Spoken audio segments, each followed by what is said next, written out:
BJP and NPP.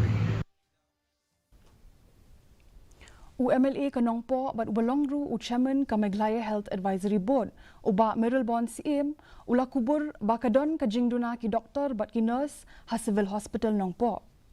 Hindre layale kat bala ban pinbiang bun ki Jingdon kam ha kani ka district hospital.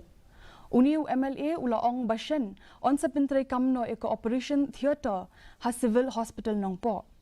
Kani ka hospital ka don shispa tali jingthia menta kaladon ya ka centralized oxygen plant. Ulakrenru halor ka maternal and children health hospital ka Bansabu Shen ha Ribhoi district.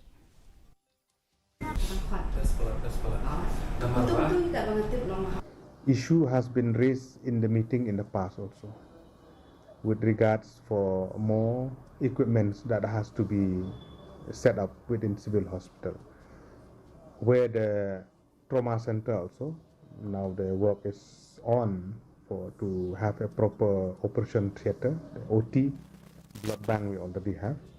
So we understand this also will cater for the emergency cases that will happen within the district. At the same time, with regards to other issues which is there within the civil hospital itself, before we don't have the centralized oxygen plant. Now we are happy that the centralized oxygen plant has been in place for all the 100 beds.